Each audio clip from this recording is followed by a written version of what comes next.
আসসালামু আলাইকুম। Hello everyone, আপনারা সবাই কেমন আছেন? তো আজকে ছিল জুম্মা মুবারক, পবিত্র জুম্মা মুবারক। তো শুক্রবার। তো আমার ভাই আসবে মাদ্রাসা থেকে, যেহেতু শুক্রবার দিন ছুটি। তো ও আসার পর ওকে আমি একটু রান্নাবান্না করতেছিলাম। তো এখানে আমি নতুন একটা জিনিস করতেছিলাম, তাই আপনাদের সাথে একটু ভিডিও ফুটেজ নিয়ে রাখলাম শেয়ার করার জন্য।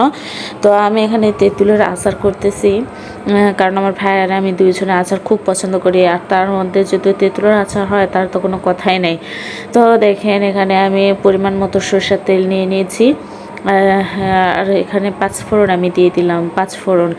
তারপরে একটু গরম হওয়ার পর আমি এখানে তেঁতুলটা দিয়ে রাখলাম।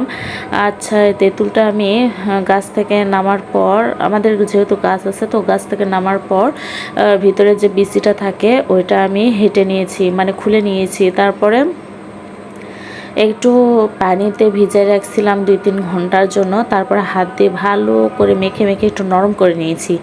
তারপর আচারটা করতেছি। তো দেখেন পাঁচফোড়ন দেওয়ার পর আমি ওর মধ্যে তেঁতুল দিয়ে দিলাম, দেওয়ার পর জাস্ট শুধু নুনটা দিয়ে দিলাম, মানে লবণ। তারপর একটু হালকা ঝালের গুঁড়ো দিয়ে দিলাম, যেহেতু এখানে আমি চিলি ফ্লেক্স দিয়ে দিব হালকা একটু, এই জন্য হালকা একটু ঝাল দিলাম, কারণ আচারটা আমি টক ঝাল মিষ্টি এরকম খাইতে ভালোবাসি। তো আর হচ্ছে আপনারা অনেকে এখন বলবেন যে রসুন কেন দেননি, পেঁয়াজ কেন দেননি। আসলে ওগুলো বড়ুর আচার, তারপরে আমের আচার, এগুলো তো দেয় সাধারণত, কিন্তু আমি তো কোথাও দেখি নাই যে আম হচ্ছে তেঁতুলের আচার এগুলো দেয়, এই জন্য আমি দিই নাই। তো আমি এখানে আমার পরিমাণ মতো চিনি অ্যাড করতেছিলাম।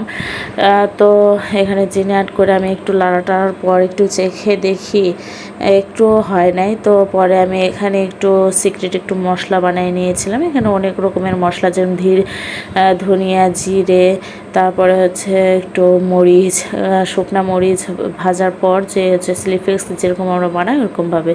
তো দেখেন ওটা আমার রান্নাবান্না শেষ। তো এবার চলে আসলাম যে আমার ভাইয়ের জন্য কী কী আয়োজন করতেছি। তো এখানে একটু মুরগির ডিম আর হচ্ছে রাখছিলাম, এখানে মুরগির ডিম আর শসা কেটে রাখছিলাম। তারপরে এখানে মুরগির গোশ, এখানে একটু অল্প একটু আছে, কড়াই বেশি করে আছে, তো আমি অল্প একটু তুলে নিয়ে আসছি, যেহেতু পাশে খাইতেছিল, তো আমি ভালো করে ভিডিও ফুটেজ নিতে পারি নাই।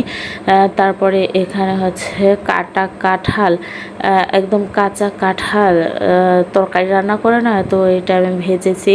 তো আপনারা যদি চান তো এটা কীভাবে ভাজে বা কীভাবে খায়, তো আপনাদের সাথে একদিন রেসিপি শেয়ার করে ট্রাই করব। তো তারপরে এখানে দেখতেছি যে আমি এখানে, আমাদের এলাকায় বলে হয় শাটির মাছ, শাটির মাছ এখানে ভর্তা করার জন্য আমি পেঁয়াজ মরিচ আর মাছ ভেজে রেখেছি, এখনও করা হয়নি, করব। আর এখানে ছোলা রান্না করেছি, কারণ আমার ভাই, আমার হাজব্যান্ড ছোলা খুব পছন্দ করে, আর আজকে পবিত্র শুক্রবার দিন দুইজনে বাসায় আছে, তো আমি রান্না করলাম। আর এখানে হচ্ছে সে ডাল, ডাল বাসা প্রায় হয়। তো এখানে আমি বাজার থেকে কিছু কাঁচা আম নিয়ে আসছিলাম, এখানে আমি একটু থেতো করব আর তারপর খুব ভালো করে মাখাবো। তো এখানে কেটে রেখেছি, তো এটাও দেখে দিলাম।